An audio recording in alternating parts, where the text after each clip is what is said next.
अस्सलाम वालेकुम स्टूडेंट्स। वालेकुम सलाम सर। तो बच्चों आपने लास्ट क्वेश्चन कर लिया था 13।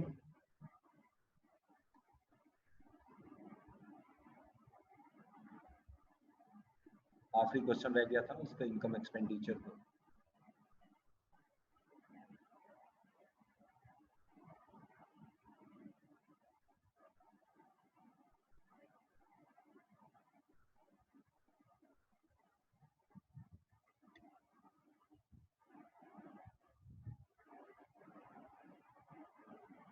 ये सी व्यू क्लब किया है, इसको डिस्कस करना है या आगे चलें नेक्स्ट चैप्टर पे? सर आगे चलें। नेक्स्ट शुरू कर दें? जी सर। ओके जी, ठीक है। सर वैसे सिलेबस कब तक खत्म हो जाएगा आपके लिहाज से? जी, सिलेबस कब तक खत्म हो जाएगा आपके लिहाज से? सिलेबस आप हमारा जो है इंशाल्लाह, ये अगर आप देखें तो हमारे जो टॉपिक रह गए हैं ना इस वक्त,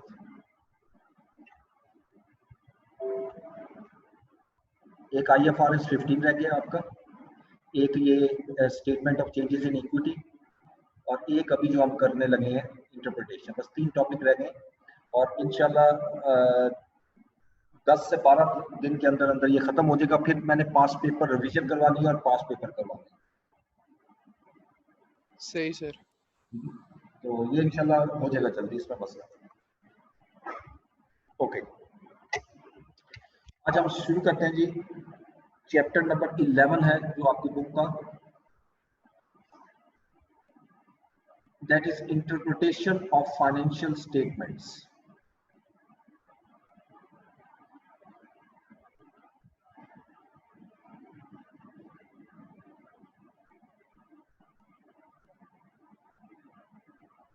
of financial statements, which is also known as ratio analysis.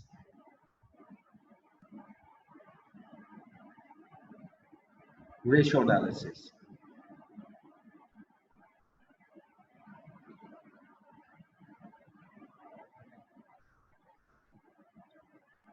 मैं आपके सामने एक एक्चुअल सिनेरियो भी ला रहा हूं, वो भी जरा सामने रखते हैं हम इसमें वो कॉन्सेप्ट समझाने के लिए।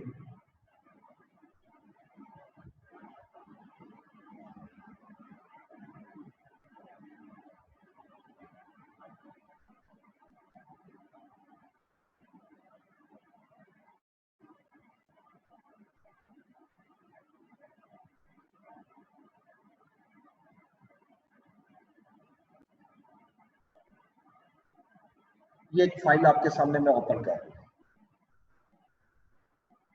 ये रियल लाइफ के अंदर कंपैरिजन की मैं बात करने लगा, रेशियो एनालिसिस। ठीक है, देखिए जिस वक्त आपकी फाइनेंशियल स्टेटमेंट बन जाती है, जैसे आपके सामने नजर आ रहा है BMW की आपके एक फाइनेंशियल स्टेटमेंट्स है। अगर मैं इसको कंपेयर करना चाहता हूँ इसकी किसी भी इसके कंपेटिटर से और इसकी फाइनेंशियल लेता हूँ ऑडी कंपनी की, तो आप अगर देखो तो BMW का जो रेवेन्यू है वो 10410 यूरो मिलियन है आपका, 10410 मिलियन यूरो। जबकि दूसरी तरफ ऑडी का जो है वो 55,680। यानी ये पॉइंट मैंने सिर्फ समझाना है, यानी एक कंपनी का जो है जैसे BMW का 104 बिलियन यूरो, बिलियन यूरो, और दूसरी तरफ ऑडी कंपनी का अबाउट 55 है। ये मैंने सिर्फ एक फिगर आपके सामने लिखा है, इस तरह बेशुमार फिगर्स होते हैं, डिफरेंट वैल्यूज होती है पूरी फाइनेंशियल स्टेटमेंट में, statement of comprehensive income, statement of financial position वगैरह। अब अगर मैं इनको कंपेयर करना चाहता हूं, मैं चाहता हूं जी कि हम अपने रिजल्ट को, जैसे ऑडी कंपनी है अगर वो चाहती है कि अपने रिजल्ट को BMW से कंपेयर करें, तो उसको प्रॉब्लम क्या फेस करनी पड़ रही है? तो वो तो देखेगी कि हमारा रेवेन्यू तो उससे 1/2 है, बहुत कम है, यानी इसकी फाइनेंशियल रिजल्ट जो हैं जो भी आ रहे हैं फाइनेंशियल्स, वो आपके as compare to competitor company बहुत कम है। तो कंपैरिजन हमेशा याद रखिएगा एब्सोल्यूट वैल्यू में नहीं होता। अगर हम एब्सोल्यूट वैल्यू में करेंगे तो वो ज्यादा बेटर नहीं होगा। मसलन इसी फाइल में अगर मैं आऊं और रेशियो में जाता हूं तो आप देखो कि ऑपरेटिंग प्रॉफिट मार्जिन BMW का 7% है लेकिन ऑडी का 8% है।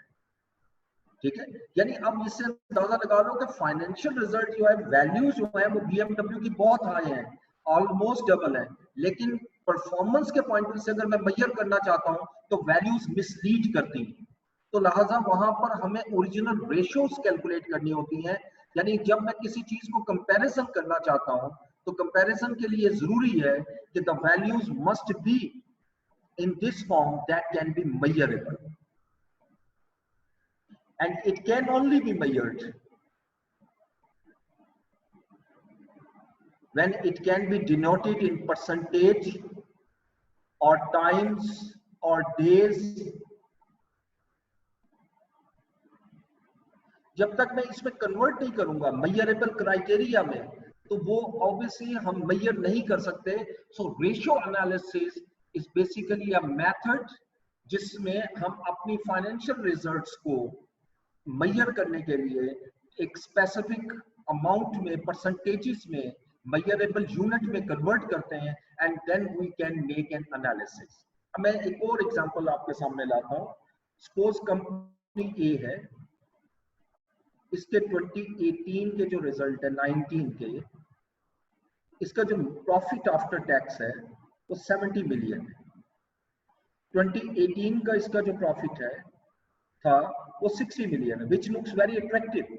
यानी ए कंपनी का 2018 में जो प्रॉफिट था वो 60 मिलियन था, लेकिन 2019 में प्रॉफिट इंप्रूव होकर 2019 में 70 मिलियन हो गया। अब अगर मैं इसको बी कंपनी से कंपेयर करता हूं, बी कंपनी के रिजल्ट जो है प्रॉफिट्स के वो यहां पर 40 मिलियन है और 2018 को अगर मैं देखूं तो ये 33 मिलियन है। अब अगर ओवरऑल देखें तो ए कंपनी का प्रॉफिट जो है मैं लिख सकता हूं कि it was increased by 10 million और बी कंपनी का प्रॉफिट इंक्रीज हो रहा है 7 मिलियन। और अगर इन वैल्यूज को देखूं तो yes I can say A company has performed well, लेकिन अगर मैं परसेंटेज इंक्रीज देखूं तो ए का जो प्रॉफिट इंक्रीज हुआ है वो कितने परसेंट है, 10/60 into 100 which is equal to 16.67%। और अगर बी का प्रॉफिट चेक करें तो 7 divided by 33 into 100, तो 7/33 अगर कैलकुलेट करूं कैलकुलेटर पर तो ये बनेगा 7/33%, 21.21% अब देख लीजिएगा, खुद आप देख लीजिएगा वैल्यूज और मेजरेबल यूनिट में कितना फर्क है। वैल्यूज के हिसाब से देखें तो अब we can say the company A has performed well, लेकिन कंपनी बी के पॉइंट से देखें उसके परसेंटेज के हिसाब से तो कंपनी बी की परफॉर्मेंस ज्यादा बेटर है। ठीक है, तो इसलिए याद रखिएगा कि वैल्यूज में कभी मेजर नहीं की जाती। आप लास्ट ईयर से कंपेयर करना चाहो अपने रिजल्ट को तो वैल्यू से भी कर सकते हो, लेकिन अगर आप किसी और कंपनी के साथ मेजर करना चाहते हो तो नेचुरली उसके लिए एक ऐसा यूनिट लाना पड़ेगा और स्पेसिफिकली यूनिट परसेंटेज होता है, टाइम्स होता है, डेज होता है, जिसमें आप ज्यादा बेहतर मेजर कर सकते हो। ये बेसिकली ऑब्जेक्टिव होता है रेशियो एनालिसिस का। यानी रेशियो एनालिसिस में आप फाइनेंशियल स्टेटमेंट के जो वैल्यूज है, फिगर्स जो है, उनको आप कन्वर्ट करते हो in percentage, in times, in days, so that we can make comparison।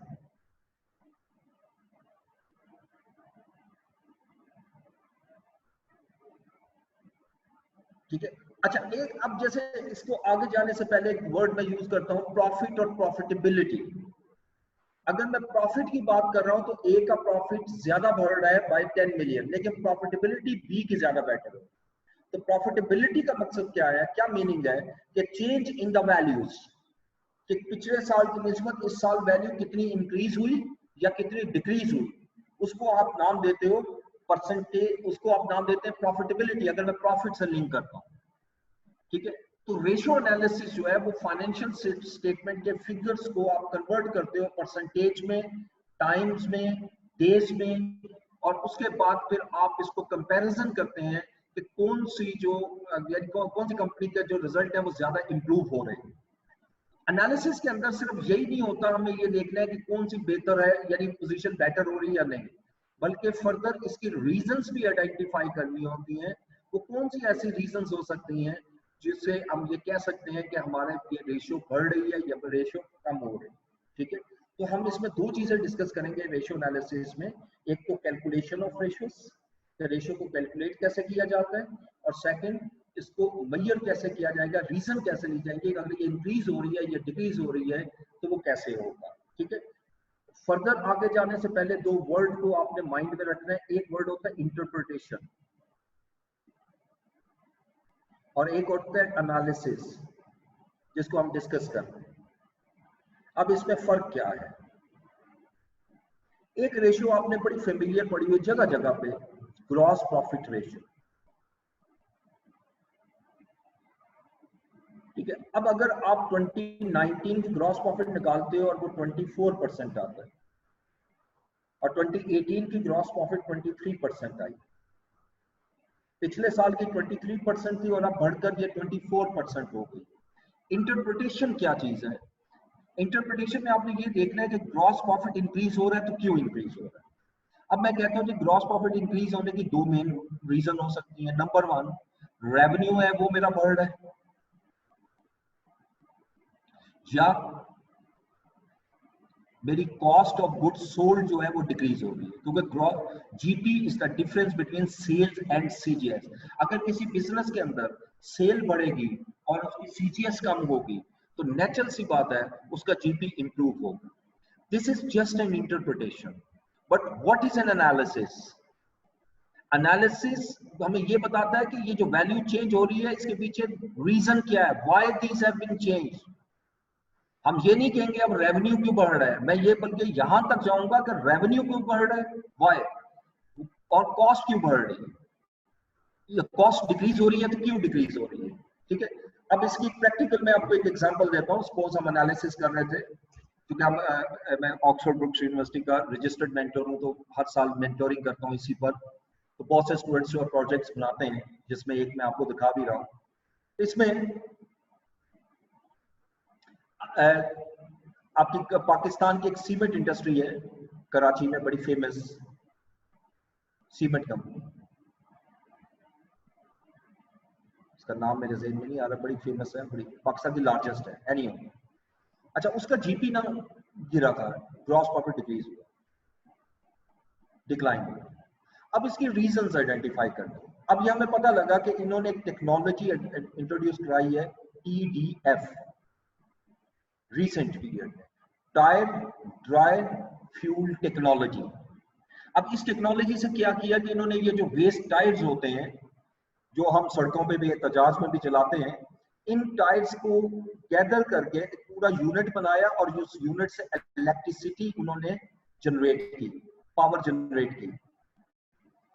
अब जब इलेक्ट्रिसिटी जनरेट की तो नेचुरल सी बात है कि जब इन हाउस इलेक्ट्रिसिटी जनरेट हो रही है तो उनकी कॉस्ट ऑफ प्रोडक्शन जो है वो आपकी बहुत हद तक कम हो गई, जिसकी वजह से ग्रॉस प्रॉफिट मार्जिन जो है वो इंप्रूव हो गया। ये जो चीज मैंने आपको सामने एग्जांपल दी है, this is the concept of analysis.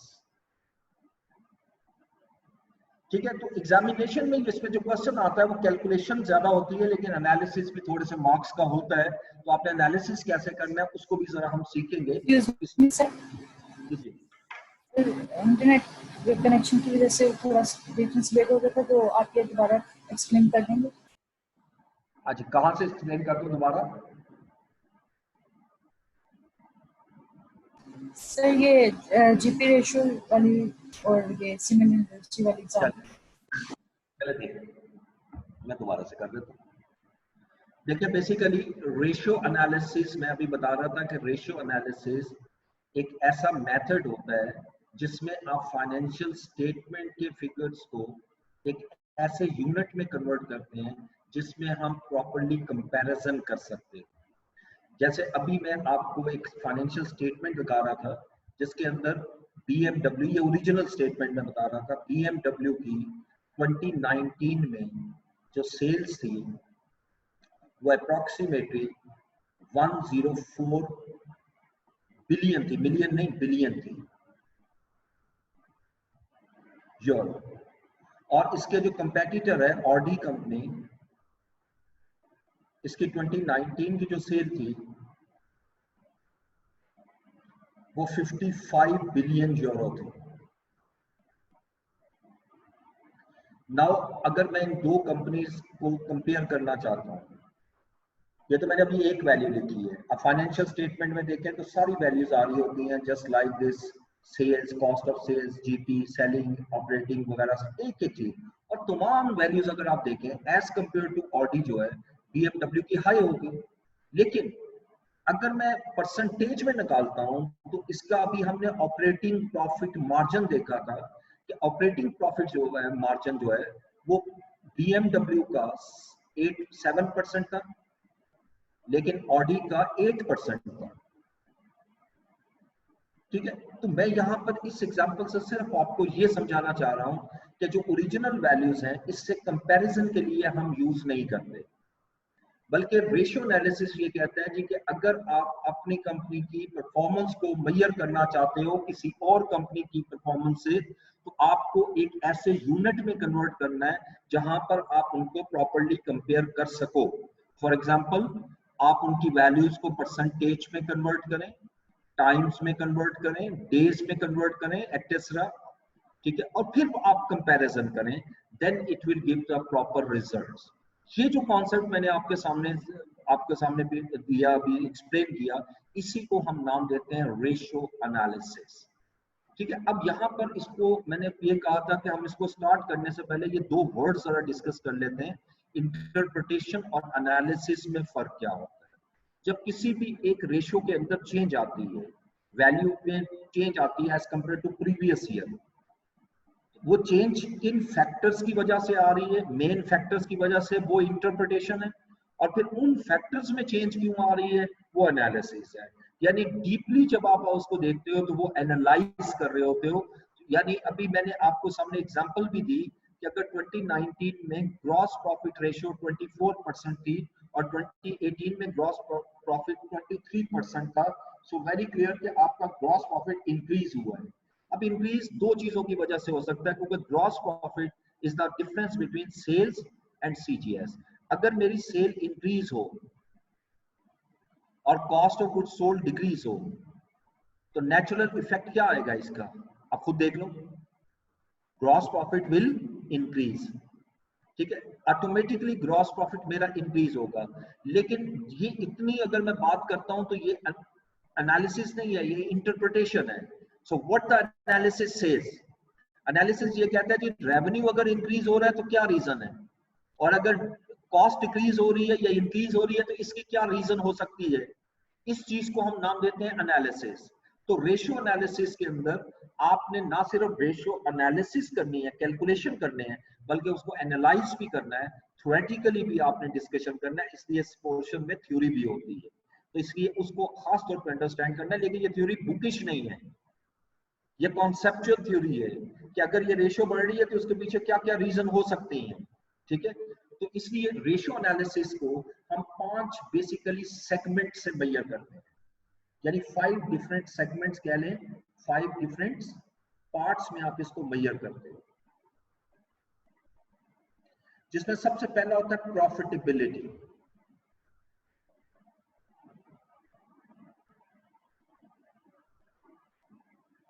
यानी मैंने बिजनेस की प्रॉफिटेबिलिटी मेजर करनी है, मैंने पूरे बिजनेस की लिक्विडिटी भी मेजर कर सकता हूं। ये कैटेगरीज हैं, ब्रॉड कैटेगरीज। मैं बिजनेस की सॉल्वेंसी भी मेजर कर सकता हूं, बल्कि सॉल्वेंसी से पहले एफिशिएंसी में आइएगा, बिजनेस की एफिशिएंसी को भी मेजर कर सकता हूं। मैं बिजनेस की सॉल्वेंसी को भी मेजर कर सकता हूं,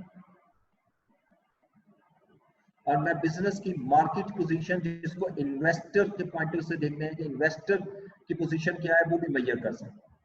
यानी ये 5 डिफरेंट सेगमेंट्स होते हैं, जिसमें इन्वेस्टर हमारे सिलेबस में नहीं है, तो ये 4 हमारे सिलेबस में है, profitability, liquidity, efficiency, solvency. For example, examiner आपसे कहता है, डाटा देता है और आपसे कहता है कि बिजनेस की प्रॉफिटेबिलिटी मेजर करो, अब प्रॉफिटेबिलिटी मेजर करने के लिए मुझे मुख्तलिफ रेशो निकालनी पड़ेगी। अब ये बहुत सी रेशोज होती हैं, बेशुमार रेशो होती हैं। आप 10 से 15 रेशो लिख सकते हैं प्रॉफिटेबिलिटी में, लेकिन सारी नहीं लिखनी होती। एग्जाम में मार्क्स पे डिपेंड करता है,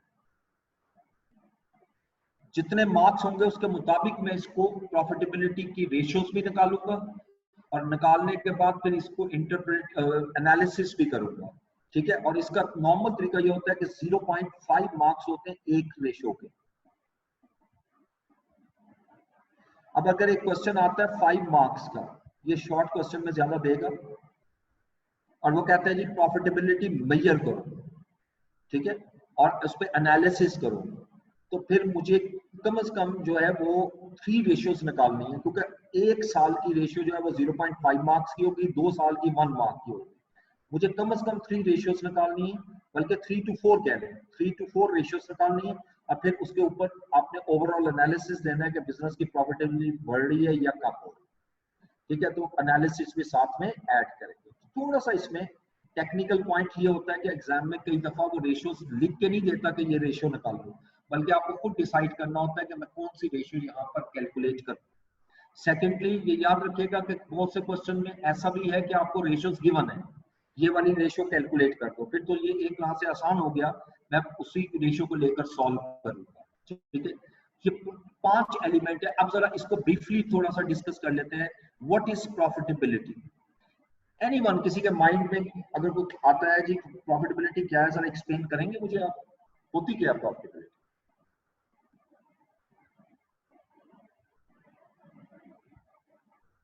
Sir, how profitable a business is? How How profitable a business is?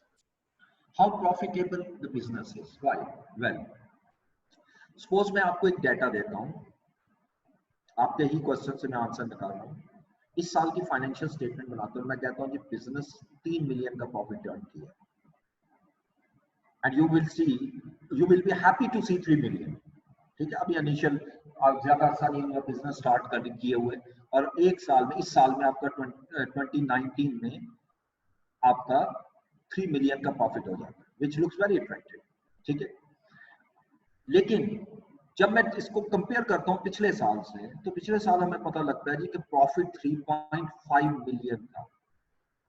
Please इतनी बात याद रखिएगा कि 3 मिलियन भी अट्रैक्टिव वैल्यू है। जो आपने बात की है that is only profits, whether the business is in profit or loss, it is not profitability.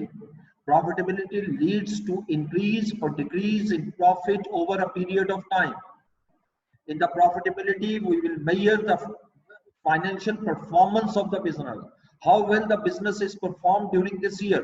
If the business will perform more efficiently, definitely the profits will increase. अब अगर ये प्रॉफिट 3.5 मिलियन से 3 मिलियन पे आ रहा है, तो I can say the profitability of the business has decline. तो profitability को प्रॉफिट तो से लिंक तो मैं करूंगा, लेकिन इसमें चेंज इन प्रॉफिट को मेजर करना बहुत जरूरी है कि ओवर द पीरियड मेरा प्रॉफिट जो है वो कितना इंक्रीज हो रहा है या कितना डिक्रीज हो रहा है, ठीक है। So what is a liquidity? Anyone?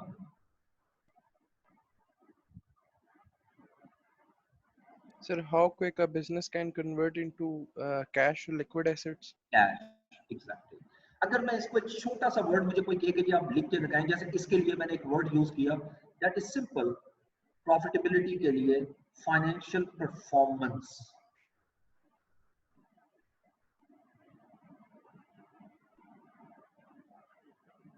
अब मुझे अगर कोई कहे कि लिक्विडिटी को बहुत मुख्तसर वर्ड्स में लिखो, तो मैं लिखूंगा शॉर्ट टर्म कैश पोजीशन।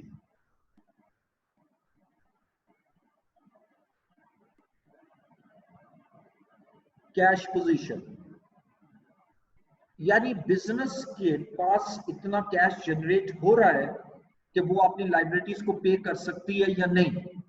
अगर बिजनेस की जब लाइबिलिटी ड्यू होती है उस वक्त तक वो कैश जनरेट करने में कामयाब हो जाती है और पूरा साल ऐसा चलता रहता है, तो हम कह सकते हैं कि लिक्विडिटी इज बेटर। अगर कंपनी जो है वो टाइमली अपनी पेमेंट नहीं कर पा रही इस वजह से कि उनके पास कैश टाइमली जनरेट नहीं हो रहा, तो इट मींस कि उसकी लिक्विडिटी जो है वो फॉल कर रही है। So liquidity is the most important area और category of the financial ratios, ये बहुत अहम है। बल्कि एक बुक में मैंने पढ़ा, वो ये वर्ड यूज करता है, एक बुक है फाइनेंशियल स्टेटमेंट एनालिसिस के नाम से। वो ये लिखता है कि इट इज लिक्विडिटी को बिल्कुल ऐसे समझो जैसे ब्लड इन अ बॉडी।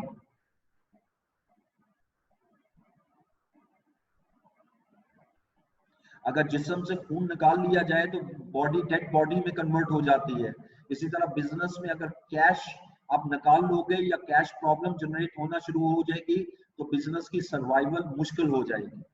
तो इसलिए लिक्विडिटी को साथ साथ मुहैया करना पड़ता है। अगर बिजनेस बेशक प्रॉफिटेबिलिटी अच्छी शो कर रहा है लेकिन लिक्विडिटी प्रॉब्लम आ रही है आपको, तो it is not a good sign. मसलन अब बिजनेस एक्सपेंड हो रहा है, जैसे जैसे बिजनेस एक्सपेंड होता है बिजनेस को मजीद रकम चाहिए होती है, मजीद वर्किंग कैपिटल चाहिए होता है। अगर आप वो टाइमली कैश नहीं करेंगे बिजनेस में तो नेचुरली आपकी ना सिर्फ ये परफॉर्मेंस रुकेगी बल्कि लिक्विडिटी प्रॉब्लम की वजह से बिजनेस कोलैप्स भी कर सकता है। ये इतनी इंपॉर्टेंट रेशियो है। ठीक है, एफिशिएंसी रेशियो जो है ये शॉर्ट टर्म रेशियो होती है, शॉर्ट टर्म। और इसमें आप देखते हो how well our assets, how efficient our assets are work in the past in order to generate revenue or profits। तो कितने बेहतर तरीके से, यानी in simple word better utilisation of working capital. क्या आपने अपने वर्किंग कैपिटल को बेटर यूटिलाइज किया है? अगर आप याद रखिएगा, अगर अपने वर्किंग कैपिटल को आप प्रॉपर्ली यूटिलाइज करते हो तो आपकी लिक्विडिटी प्रॉब्लम रिमूव हो जाती है। और अगर एफिशिएंट नहीं हो गए तो लिक्विडिटी प्रॉब्लम भी क्रिएट होगी। ठीक है, और इन दोनों के कॉम्बिनेशन से ओवरऑल बिजनेस की फाइनेंशियल ये कैश पोजीशन हम मेजर कर सकते हैं। उसके बाद आता है सॉल्वेंसी। सॉल्वेंसी जो है ये लॉन्ग टर्म कैश पोजीशन है।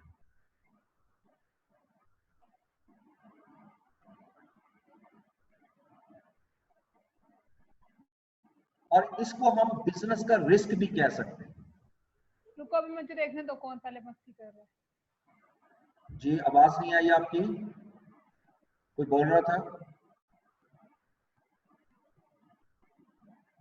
किसी स्टूडेंट ने क्वेश्चन किया है? ओके अच्छा, अब ये आ जाएगा, इसको हम लिखते हैं financial risk of the business. Detail में डिस्कस बाद में करेंगे। यानी जब बिजनेस के अंदर आप कोई भी इन्वेस्टमेंट करते हैं तो सारा पैसा खुद नहीं लगाता ऑनर, बल्कि कुछ हिस्सा जो खुद लगाता है उसको इक्विटी, आपने पढ़ा इक्विटी कहते हैं, और कुछ रकम वो डेट्स के फॉर्म में भी जनरेट करता है। अगर बिजनेस के अंदर डेट का प्रोपोर्शन ज्यादा होता चला जाए वो बिजनेस में फाइनेंशियल रिस्क क्रिएट होना शुरू हो जाए, क्योंकि डेट के अगेंस्ट आपको फिक्स अमाउंट पे करनी है इंटरेस्ट की। अब बिजनेस में प्रॉफिट ज्यादा होगा तो आपके लिए बेनिफिशियल है, अगर बिजनेस में प्रॉफिट कम होगा तो आपके लिए रिस्क क्रिएट होता है। तो सॉल्वेंसी से आप बिजनेस के फाइनेंशियल रिस्क को भी मेजर करते हैं। जैसे इसी रेशियो में, इसी टेबल में आता हूं और रेशियो में देखिएगा यहां पर दिस वन, ये जो रेशियो कैलकुलेट हुई है इंटरेस्ट कवर रेशियो, ये भी इसमें कवर होती है, इसमें ये कैलकुलेट हुई है डेट टू इक्विटी। अब ये डेट टू इक्विटी बीएमडब्ल्यू की बहुत हाई है 2.81, इसका मतलब 281%। इसकी इक्विटी बहुत कम है लेकिन डेट बहुत हाई है। ठीक है, तो इस ऐसी कंपनी जिनका फाइनेंशियल रिस्क ज्यादा होता है उनके लिए ज्यादा प्रॉब्लम क्रिएट हो सकती है अगर आपको बिजनेस के अंदर कोई प्रॉब्लम फेस करनी पड़े। तो लॉन्ग टर्म में सर्वाइवल के लिए ये जरूर चेक किया जाता है कि बिजनेस की सॉल्वेंसी ऑप्टिमम है या नहीं। इसकी पूरी थ्योरीज है, उसकी तरफ मैं नहीं जा रहा। इसमें पूरी थ्योरीज होती है कि कैपिटल स्ट्रक्चर बिजनेस का क्या होना चाहिए, वो बात का मसला है। तो बहरहाल हमें सिर्फ बेसिक लेवल पे रहना है। ये चार चीजें हमने डिस्कस करनी है, प्रॉफिटेबिलिटी, लिक्विडिटी, एफिशिएंसी और सॉल्वेंसी। ठीक है, तो यहां तक किसी को क्वेश्चन करना हो तो करें। मैं अगली स्लाइड पे आ रहा हूं।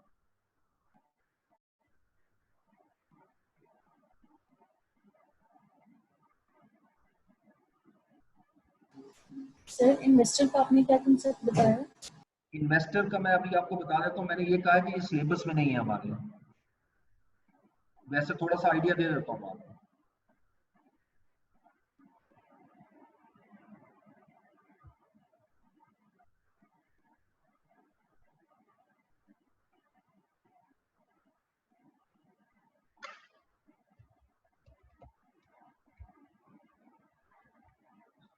इन्वेस्टर वो लोग होते हैं जिन्होंने आपके बिजनेस में पैसा लगाया होता है, आपकी कंपनी के शेयर खरीदे होते हैं, ठीक है, और उनके लिए बहुत बड़ा रिस्क होता है कि अगर बिजनेस जो है वो कोलैप्स कर जाए तो उनकी रकम डूब भी सकती है।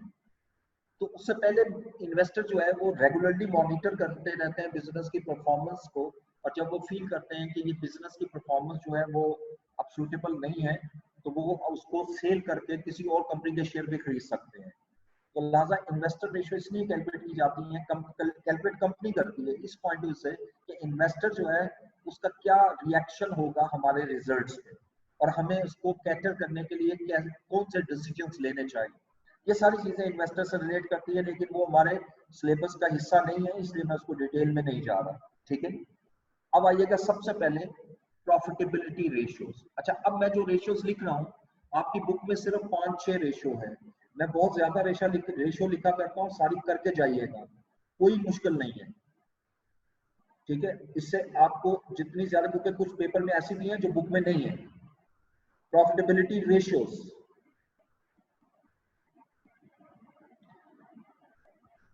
अच्छा, कुछ प्रॉफिटेबिलिटी रेशियो ये ऐसी होंगी जो प्योरली इनकम स्टेटमेंट से रिलेट करती हैं, प्योर, कुछ फाइनेंशियल स्टेटमेंट से भी रिलेट करेंगे, इनकम स्टेटमेंट और फाइनेंशियल पोजीशन से। इसको इसलिए मैंने दो हिस्सों में डिवाइड कर दिया। अब इनकम स्टेटमेंट के हवाले से सबसे पहली रेशियो जो हम कैलकुलेट करते हैं, most familiar ratio is the GP ratio, gross profit ratio.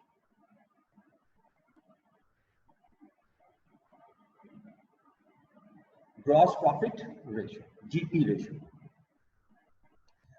जो आपने पढ़ी हुई है। Gross profit shows a relationship between two factors, relationship of gross profit to its sales,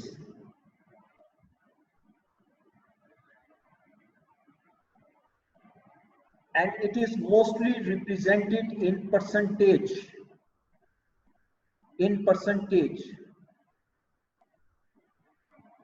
जैसे मैं लिखता हूँ कि जीपी रेशियो 22% है, 20% है, 18% है, ये मोस्टली परसेंटेज में हम इसको शो करते हैं। अब ये अगर मेरा आंसर 22% आ रहा है सपोज, तो मैं क्या करूंगा, इसका मीनिंग क्या लूंगा, the company has generated ₹22 of gross profit against ₹100 of sales, यानी हर 100 रुपए की सेल के अगेंस्ट कंपनी ने 20 रुपए का प्रॉफिट जनरेट किया, इसको हम नाम देंगे ग्रॉस प्रॉफिट रेशियो। अगर किसी बिजनेस की ग्रॉस प्रॉफिट रेशियो इंक्रीज हो रही है तो ये इसका एक अच्छा साइन है, दैट्स अ गुड साइन, और अगर डिक्रीज हो रही है तो that might be a adverse. Might be मैंने वर्ड क्यों यूज किया, क्योंकि सम टाइम आपकी कुछ सिचुएशन ऐसी होती है जहां जीपी डिक्लाइन होता है और उसका लॉन्ग टर्म में उसका एडवांटेज हमें ज्यादा नजर आता है। फॉर एग्जांपल, आप इस साल न्यू प्रोडक्ट्स लॉन्च करते हैं, अब जब न्यू प्रोडक्ट्स लॉन्च करेंगे तो इनिशियली उसका मार्केट जो ग्रोथ है या मार्केट में जो आपकी डिमांड है वो बहुत हाई नहीं होगी।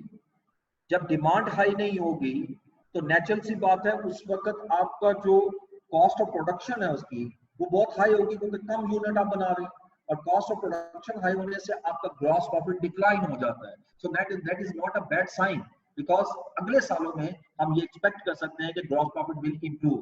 लेकिन ओवरऑल इन जनरल, इसको हम जनरली का वर्ड यूज करते हैं, जनरल फिनोमिना यही है कि जीपी मार्जिन इंक्रीज होना पॉजिटिव इंपैक्ट है, बिजनेस के अंदर पॉजिटिव है, और अगर जीपी रेशियो डिक्लाइन हो रही है तो ये that is a negative sign. ये ग्रॉस प्रॉफिट रेशियो को हम जीपीएम का वर्ड भी यूज करते हैं, ग्रॉस प्रॉफिट मार्जिन,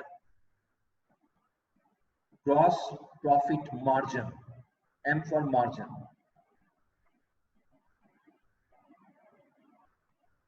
और इसको मार्जिन इसलिए कहा जाता है, ग्रॉस प्रॉफिट सेल पे निकलता है तो जिस सेल पर जो भी परसेंटेज हो वो हमारी मार्जिन निकलाती है। तो ये जीपीएम के नाम से भी होता है, ये मुख्तलिफ नाम पढ़ के जाने हैं, एग्जामिनेशन में अगर वो नाम रिप्लेस कर दे तो आप ये परेशान ना हो जी कि ये तो पढ़ा नहीं है, बुक में नहीं है, इसको डिफरेंट नेम से बनाया जाता है। अब इसका फार्मूला क्या होता है? ग्रॉस प्रॉफिट रेशियो निकाली कैसे जाती है?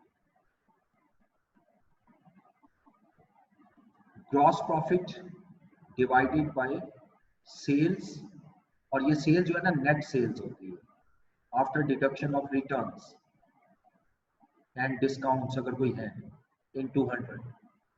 तो ये हमारा ग्रॉस प्रॉफिट मार्जिन की रेशियो आ जाती है। अब अगर मैं ये डाटा लेता हूँ कंपनी ए और कंपनी बी, ये उसकी इनकम स्टेटमेंट है। सर नेट सेल्स में आपने क्या बताया, क्या चीज आएगी? नेट सेल्स में आप लेस करोगे रिटर्न्स वगैरह, और अगर कोई डिस्काउंट्स हैं तो डिस्काउंट्स भी लेस करोगे। लेस करने के बाद जो आएगी वो नेट सेल। ठीक है सर। अच्छा, अब कंपनी ए और कंपनी बी जो है, सपोज उनकी सेल जो है कंपनी ए की वो 620 मिलियन है, कंपनी बी की सेल 810 मिलियन। इसकी कॉस्ट ऑफ गुड सोल्ड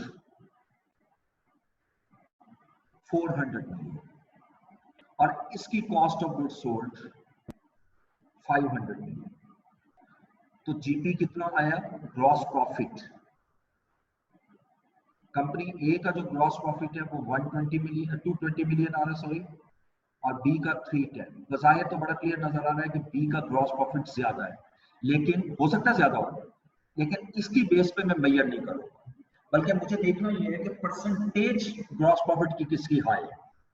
अब मैं अगर जीपीएम निकालूं, फार्मूला आपके सामने है, जीपीएम अगर कैलकुलेट करूं इसका ग्रॉस प्रॉफिट मार्जिन, तो क्या फार्मूला है? Gross profit divided by sales into 100। अब अगर इसको मैंने कैलकुलेट किया कैलकुलेटर पे 22 डिवाइडेड बाय 62 इनटू 100, तो ये बनता है जी 35.48%। यानी ए कंपनी जो है हर 100 रुपीज के against 35 rupees gross profit earn कर रही है। अगर बी कंपनी का कैलकुलेट करें तो 310 डिवाइडेड बाय 810 into 100, ये आ रहा है 38.27। सो कंपनी बी जो है उसका ग्रॉस प्रॉफिट कंपनी ए के निस्बत ज्यादा बेटर है। ठीक है, तो कंपैरिजन के लिए हम ग्रॉस प्रॉफिट रेशियो यूज करते हैं अगर हम एक कंपनी के रिजल्ट को दूसरी कंपनी के रिजल्ट से मेजर करते हैं। ठीक है, लेकिन अब मैं एनालिसिस की तरफ आता हूं और मैं फर्दर डाटा आपके सामने ग्रॉस प्रॉफिट का लेता हूं कि ये कंपनी अब ए की है, ए कंपनी ए, इसका 2019 और 2018 अगर मैं ईयर ऑन ईयर बेसिस पे कंपैरिजन करूं तब तो मैं रीजन आइडेंटिफाई कर सकता हूं ज्यादा आसानी से। Externally it is not easy to measure. अब 2019 में जो मेरा प्रॉफिट आ रहा है सेल्स में वही लेता हूं 620 और 400 which is equal to 220 gross profit. और पिछले साल हमारी सेल थी 510 और हमारी कॉस्ट ऑफ गुड्स सोल्ड थी 370, तो पिछले साल का ग्रॉस प्रॉफिट मेरा है 140। अब अगर मैं इसकी परसेंटेज निकालूं तो एक साल की तो मैं ऑलरेडी कैलकुलेट कर चुका हूं 2019 की, और ये है 35.48%। और पिछले साल की अगर ग्रॉस प्रॉफिट रेशियो देखें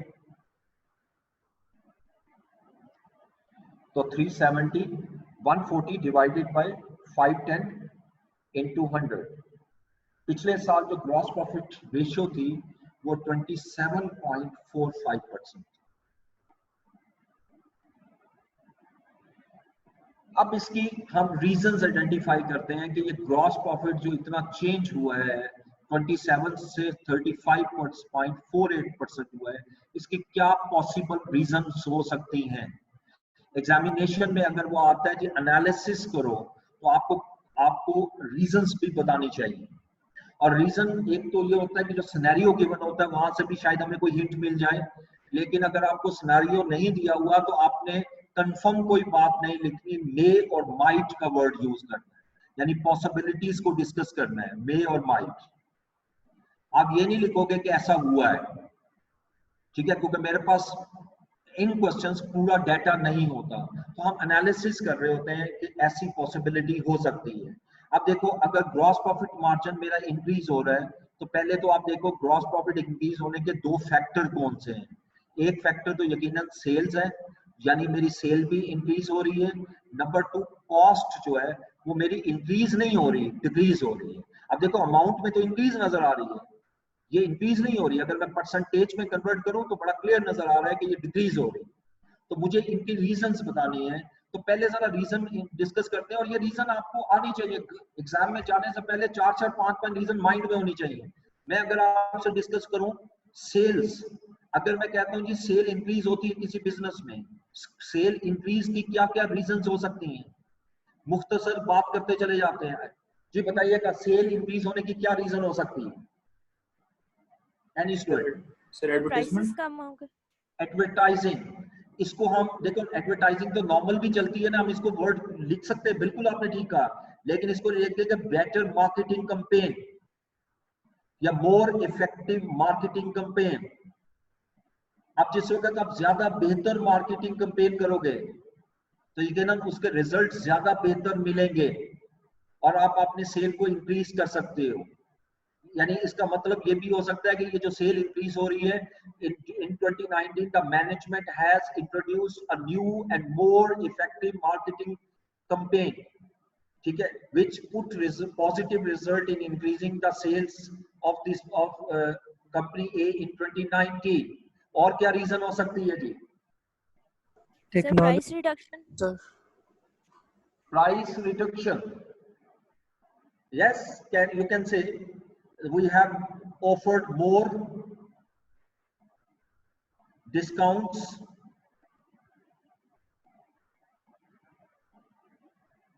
to attract new customers।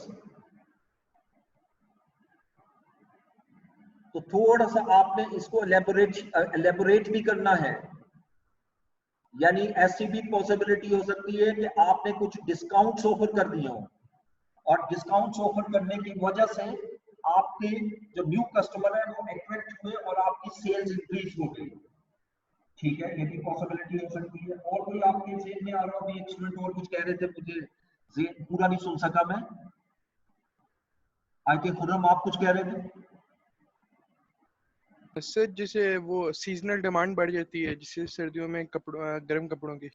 जी जी, वो तो देखो वो तो हर साल होनी है ना, वो तो 2018 में भी थी, 2019 सर अब जैसे कोविड-19 की वजह से मास्क की डिमांड बढ़ गई है इस साल।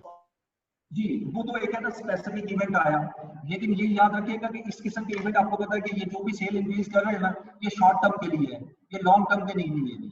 और ये कंपनी कभी भी एनालिसिस में इसको लेती नहीं है, ये याद रखिएगा। अगर वो सेल में शामिल किए ना तो एनालिसिस में मैं उसको निकाल दूंगा, क्यों? क्योंकि वो वन टाइम है और वो पिछले साल में नहीं की, हो सकता है अगले साल भी ना हो, पॉसिबिलिटी हो सकती है सर। तो ऐसी चीजों को हम वो लेते हैं जो ऑनगोइंग बेसिस पे है। हाँ, मैं आपको मैं लिख के देता हूँ, एक और पॉइंट लिख रहा हूँ, देखो कम से कम 3 आपके जेहन में जरूर होने चाहिए एग्जामिनेशन पॉइंट, इससे ज्यादा हो तो ज्यादा बेटर, लिखने तो 2-3 से ज्यादा नहीं लिखने आप, 1 या 2 या 3 maximum. Introduction of new range of products, yes, enhancement in the range, product range, या introduction of new innovative products, new and innovative products. अब इसके अलावा मैं अब बाकी लिख नहीं रहा, वैसे कुछ बोल देता हूं। ऐसा भी हो सकता है कि आपने बिजनेस को एक्सपेंड किया, जैसे अभी मैं जिस कंपनी की आपको दिखा रहा था फाइनेंशियल स्टेटमेंट BMW और ऑडी की, तो ये तकरीबन दुनिया के मोर देन 70 कंट्रीज में बिजनेस कर रही हैं और इन हर साल ये अपने इनका एक टारगेट है, हर साल ये 3 to 4 न्यू कंट्रीज भी ऐड करते हैं। तो ये इस तरह अपने बिजनेस को एक्सपेंड करते चले जा रहे हैं। जितना बिजनेस एक्सपेंड होगा नेचुरली उसका रेवेन्यू भी इंक्रीज होगा, ठीक है। अच्छा, अब आइएगा, अगर सेल डिक्लाइन हो रही है, वैसे तो डिक्लाइन का एक किस्म का इन्वर्सली नजर आएगा, लेकिन फिर भी हमें इसको डिस्कस जरूर करना है। सेल्स डिक्लाइन हो रही है इस साल, अगर सेल डिक्लाइन हो रही है उसकी क्या रीजन हो सकती है? For customer service. हाँ जी, यानी आप कह सकते हो कि यानी आप क्या कहोगे word poor customer services, customer services. आप जो कस्टमर सर्विसेज दे रहे हो वो पुअर थी, और इसको बकायदा मैयर किया जाता है। ये याद रखिएगा, जो बिजनेस है, जो बड़े बिजनेस है, वो इस पर कंप्रोमाइज नहीं करते, वो कभी भी ये कंप्रोमाइज नहीं करते कि जी आपकी कस्टमर सर्विसेज जो है वो आपकी डिक्लाइन हो। ठीक है, और क्या आता है जेल में? Lack of quality control. Lack of quality control, yes. कि अगर यानी क्वालिटी इशू का वर्ड मैं लिख देता हूं, अगर आपकी प्रोडक्ट क्वालिटी बेटर नहीं है तो ये एक अच्छा साइन नहीं है। ना सिर्फ इस साल की सेल ड्रॉप हो रही है, बल्कि ये याद रखिएगा कि ये अगले साल की सेल को और ज्यादा ड्रॉप भी कर सकता है। तो अगर quality is the most important. तीसरा पॉइंट मैं यहाँ ऐड कर रहा हूँ, in increase in market competition. जब मार्केट कंपटीशन इंक्रीज होता है तो एक किस्म का आपका टफ टाइम होता है। जब न्यू एंट्रेंट मार्केट में आ चुके होते हैं तो डेफिनेटली वो भी कुछ शेयर ले रहे होते हैं, तो जो एग्जिस्टिंग कंपनीज हैं उनके कई दफा शेयर डिक्लाइन भी होते हैं। उसकी वजह से भी आपका सेल्स जो है वो डिक्लाइन हो सकती है, ये पॉसिबिलिटी हो सकती है। ठीक है, अच्छा अब सेल के बाद मैं जरा कॉस्ट ऑफ सेल की भी बात कर लूंगा आपसे। बिजनेस की सीजीएस जो है, जिसको कॉस्ट ऑफ प्रोडक्शन चले कह लें, कॉस्ट ऑफ सेल में तो इन्वेंट्रीज का इफेक्ट आता है ना, इस वक्त जो मैं डिस्कशन कर रहा हूँ स्पेसिफिकली वो कॉस्ट ऑफ प्रोडक्शन के हवाले से कर रहा हूँ। कॉस्ट ऑफ प्रोडक्शन अगर आपकी इंक्रीज हो रही है, ये याद रखिएगा इंक्रीज अमाउंट में नहीं होता, इंक्रीज यहाँ पर परसेंटेज में है। अगर आपकी percentage increase in production cost हो रही है, इसकी क्या रीजन हो सकती है? Sir, increase in raw materials, जी आवाज prices of raw materials. जी बिल्कुल ठीक है। अब इसमें देखें, पहली तो मैं आपसे वो आपने रॉ मटेरियल का नाम लिया, मैं फौरन दो हिस्सों में डिवाइड कर रहा हूँ, मेरे माइंड में फौरन आया। एक तो लोकल रॉ मटेरियल की बात करते हैं। लोकल रॉ मटेरियल के अंदर इन्फ्लेशन का इम्पैक्ट आ सकता है। मैं सिर्फ वर्ड लिख रहा हूँ इन्फ्लेशन, यानी कई दफा मार्केट में प्राइसेस इंक्रीज हो जाती है रॉ मटेरियल की, लेकिन आपने सेल्स में उसका इम्पैक्ट उतना नहीं डाल सकते जितनी इन्फ्लेशन हुई है because of increasing market competition. ठीक है, दूसरा, अगर आपका रॉ मटेरियल इंपोर्टेड है तो उसमें आपकी जो फॉरेन एक्सचेंज रेट्स हैं वो बड़ा इफेक्ट डालते हैं। फॉरेन एक्सचेंज रेट्स, अगर आपका फॉरेन एक्सचेंज रेट एडवर्स हो जाए तो मेरे लिए पेमेंट जो है वो बढ़ जाती है। मिसाल के तौर पे एक यूएस डॉलर अगर 1 PKR 160 का है और फ्यूचर में मैं मटेरियल खरीदता हूं तो मुझे तो $1 में मिल रहा है, लेकिन प्रॉब्लम यह है कि वहां पर मेरा रेट बढ़कर 165 अगर हो गया तो नेचुरल सी बात है मेरे लिए परचेस जो है वो एडवर्स हो जाएगी। मेरी कॉस्ट जो है, मैंने परचेस उसी प्राइस में की, डॉलर्स में जो मैंने परचेस किया उतने ही डॉलर में परचेस किया है, लेकिन due to the weak foreign exchange rate यानी declining foreign exchange rate, Import duty भी आ सकता है। तो नेचुरली मेरी कॉस्ट ऑफ प्रोडक्शन इंक्रीज हो। ठीक है, इसके अलावा Import duty भी आ सकता है जी, Import duty, ड्यूटीज, ठीक है, implementation of new duties,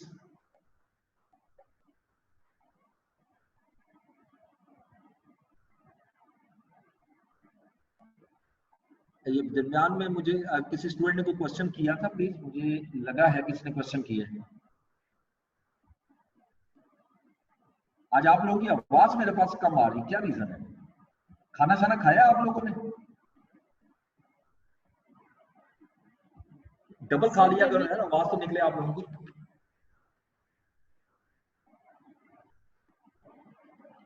sir ये आवाज इन्फ्लेशन आती है आप लोगों को?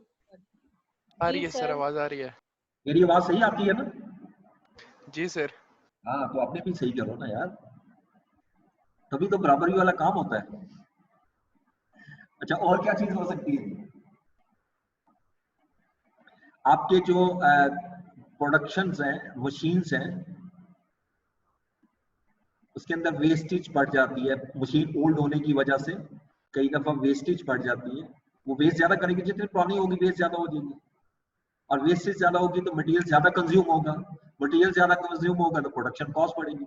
ये अभी सिर्फ हमने मटेरियल को माइंड में रखा है कॉस्ट ऑफ सेल में। कॉस्ट ऑफ प्रोडक्शन के अंदर मटेरियल भी होता है, लेबर भी होता है, ओवरहेड्स भी होते हैं, ठीक है। तो इन्फ्लेशन तो चलो सबको कवर कर गई, ये भी हो सकता है कि लेबर रेट इंक्रीज हो गए हो, वो भी यहाँ पर आ जाएगा। अगर लेबर रेट जो है वो इंक्रीज हो जाए, गवर्नमेंट इंक्रीज कर दे, तो नेचुरली उसका इम्पैक्ट भी आएगा कि आपकी कॉस्ट ऑफ प्रोडक्शन इंक्रीज हो जाएगी, ठीक है। इसी तरह अगर आप देखें तो जो आपकी पावर होती है, पावर जो समझते हो ना, इलेक्ट्रिसिटी, गैस वगैरह, अगर इसके रेट्स इंक्रीज हो जाते हैं, पावर रेट के इंक्रीज होते हैं, ये भी कॉस्ट ऑफ प्रोडक्शन पे इम्पैक्ट डालती है। यानी बेशुमार फैक्टर्स हैं कॉस्ट ऑफ प्रोडक्शन के। आप कम से कम 3 से 4 तो आपके माइंड में फौरन आना चाहिए। और इसका आसान तरीका क्या है, देखो आपने मटेरियल, लेबर, ओवरहेड, ये 3 एक्सपेंसेस होते हैं। मटेरियल के पॉइंट से सोच लो, लेबर के पॉइंट से सोच लो, ओवरहेड के पॉइंट से सोच लो, खुद समझ में आ जाएगा कि कॉस्ट, कौन से फैक्टर जो है मेरी कॉस्ट ऑफ प्रोडक्शन को इंक्रीज कर रहे हैं। अभी ये जितनी मैं आपसे डिस्कशन कर रहा हूँ, प्लीज ये ध्यान में रखिएगा, मैं अभी कोई एनालिसिस करके नहीं दिखा रहा, अभी हम सिर्फ डिस्कशन कर रहे हैं रीजंस की। जिस वक्त ये मैं सारा चैप्टर कंप्लीट करूंगा, फिर आपको एनालिसिस करके दिखाऊंगा एनालिसिस करना कैसे। Is the most easiest way of making analysis. लेकिन उससे पहले आपको रीजंस पता होनी चाहिए, आपको ये कम से कम माइंड आपका क्लिक फॉर्म करना चाहिए कि ये वजह हो सकती है, इससे ये इम्पैक्ट आएगा, कि किस रेशो पे उसका इम्पैक्ट आ सकता है, वो चीज थिंक करना बहुत जरूरी होती है, ठीक है। तो ये मेरी पहली रेशो थी जो मैंने आपके सामने कैलकुलेट की, which is known as gross profit ratio.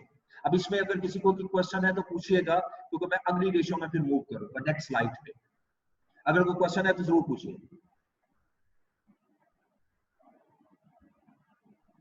Sir decrease के बारे में आपने बताया कि कॉस्ट ऑफ सेल्स में डिक्रीज आई थी। डिक्रीज के बारे में, ओके। देखें, जब कॉस्ट ऑफ प्रोडक्शन डिक्रीज होती है तो कुछ पॉइंट तो इसमें से मैं इन्वर्स कर दूं तो वो समझ में आ जाता है। मिसाल के तौर पे इन्फ्लेशन को डिफ्लेशन ले लेता हूं, फॉरेन एक्सचेंज रेट फेवरेबल हो जाते हैं, ठीक है। यानी इसी को अगर इन्वर्स करता जाऊं, ये जो जिसको मैं नंबरिंग कर रहा हूं इसको रिवर्स करता जाऊंगा तो वो इसका इनवर्ट एडवर्स इंपैक्ट आते जाएंगे, ठीक है।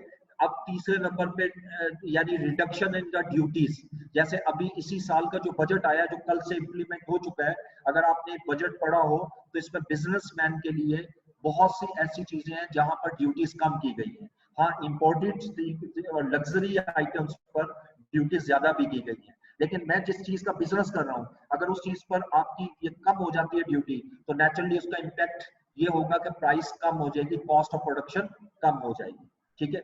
इसी तरीके से अब मैं यहाँ पर कुछ चीजें ऐड कर रहा हूँ जो सिर्फ डिक्रीज का इम्पैक्ट डालेगा। Introduction of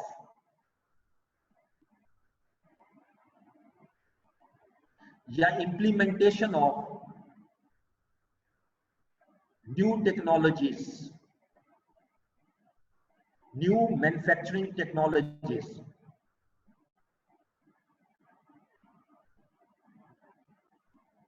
new manufacturing technologies.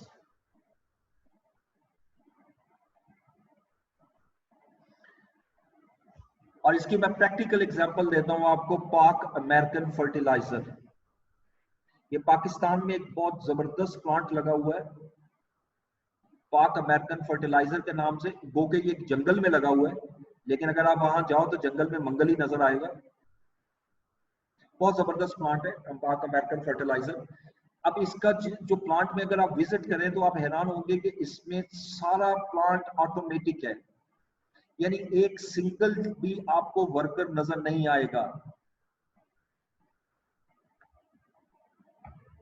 Thank you sir. यानी कोई एक सिंगल भी आपको ऐसा नजर नहीं आएगा, यानी पर्सन जो काम कर रहा है स्वाय स्किल्ड लेबर के, इंजीनियर्स, बाकी प्लांट खुद काम कर रहा है। सिर्फ पैकिंग वाली जगह पर, वो भी पैक भी फैक्ट्री यानी वो जो प्लांट है वो खुद पैक करता है, लेकिन जहां पैक होकर आपकी कन्वेयर बेल्ट से वेयर हाउस में जाता है वहां पर फिर स्टोरेज के लिए आपने लेबर रखी हुई है। तो वहां पर अगर आप देखें तो एक तो वहां पर मैंने वहां पर ये देखा खुद, जब मैंने विजिट किया तो मैंने एक चीज देखी कि वहां पर वेस्टेज नहीं है, वेस्टेज ना होने के बराबर है, ठीक है, नो वेस्टेज। अब जो न्यू प्लांट लगाया, अब जो भी आपका वेस्ट होता है वो रिसाइकल हो रहा है, वो दोबारा से रिसाइकल हो रहा है और फर्टिलाइजर बना रहे हैं। तो इसका मतलब है कि वहां पर वेस्टेज ना होने के बराबर है, अगर है तो नेग्लिजेबल है। ठीक है, जब वेस्ट कम होगी तो ऑटोमेटिकली कॉस्ट ऑफ प्रोडक्शन कम होगी, फिर आपको कम लेबर चाहिए, लेबर कॉस्ट भी सेव हो रही है। इवन ये प्लांट ऐसा लगा हुआ है कि ये अपनी इलेक्ट्रिसिटी भी खुद जनरेट कर रहा है, तो लिहाजा वो भी कॉस्ट इनकी सेविंग हो गई। सो इस तरह ये कॉस्ट ऑफ प्रोडक्शन रिड्यूस कर सकते हैं जब न्यू मैन्युफैक्चरिंग टेक्नोलॉजीज लाएंगे। अभी मैं आपको एग्जांपल दे रहा था शुगर इंडस्ट्री, सीमेंट इंडस्ट्री की, तो उस सीमेंट इंडस्ट्री में जो TDF टेक्नोलॉजी इंट्रोड्यूस कराई, ये भी एक न्यू मैन्युफैक्चरिंग टेक्नोलॉजी। इस तरह बेशुमार टेक्नोलॉजीज होती हैं जिससे आपकी कॉस्ट ऑफ प्रोडक्शन जो है वो काफी हद तक डिक्लाइन हो जाती है। ठीक है, और कोई पॉइंट? सर इसमें वो आउटसोर्सिंग भी तो आ जाती है। सॉरी सर आउटसोर्सिंग भी आ जाती है इसमें कि जैसे हम किसी से चीपर भी आ सकती है बिल्कुल, लेकिन वो अब डिपेंड करता है नेचर ऑफ बिजनेस पर। आउटसोर्सिंग भी आ सकती है, उसको भी डिस्कशन की जा सकती है, लेकिन केयरफुली करना पड़ेगा जरा उसमें, क्योंकि बहुत से फैक्टर होते हैं। सर आउटसोर्सिंग ज्यादातर इनडायरेक्ट में नहीं आती? देखिए मैं आपको आउटसोर्सिंग की बताऊं तो कुछ इंडस्ट्रीज पाकिस्तान के अंदर शुरू से आउटसोर्सिंग में है।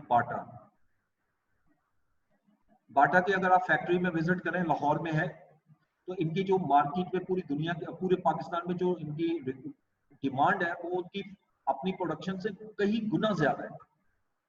तो बाटा ने बहुत से अपने सोर्सेज जो है आपने आउटसोर्स किए हैं, यानी बहुत सी जगह ऐसी मैंने देखी लाहौर में, मैंने खुद भी देखी है, कुछ ऐसे प्लांट लगे हुए छोटे लेवल के जो सिर्फ बाटा के शूज बना रहे हैं और वो बाटा को सप्लाई करते हैं और फिर बाटा उसको मार्केट करता है। सो लेकिन वहां पर आउटसोर्सिंग में सबसे मेजर इशू क्या होता है? क्वालिटी। ठीक है, तो आप बाटा ने अपनी क्वालिटी को बेहतर मेंटेन किया हुआ है, उनका क्वालिटी कंट्रोल सिस्टम बड़ा स्ट्रांग है। ठीक है, जिसकी वजह से वो मेंटेन कर रहे हैं, लेकिन हर कंपनी आउटसोर्सिंग में सक्सेसफुल नहीं रहती। दूसरी बात याद रखिएगा, आउटसोर्सिंग आपकी ज्यादा कॉस्टली हो जाती है कुछ इंडस्ट्रीज में। आउटसोर्सिंग हम तब प्रेफर करते हैं प्रोडक्शन के हवाले से, जहां पर आपकी प्रोडक्शन फुल हो रही हो और मजीद डिमांड हो, तो वहां पर आप हाई प्रोडक्शन कॉस्ट भी देकर आप आउटसोर्स करवा सकते हो। तो इसलिए बहुत से फैक्टर इसमें देखने पड़ते हैं कि क्या इससे इस जब मैंने आउटसोर्स किया क्या उस वक्त लिमिटिंग फैक्टर था या लिमिटिंग फैक्टर नहीं था। तो वो एक अलग एक डिस्कशन शुरू हो जाएगी, तो लिहाजा मैं उसको यहाँ से एक्सक्लूड कर रहा हूँ, उसको इसमें शामिल नहीं करता।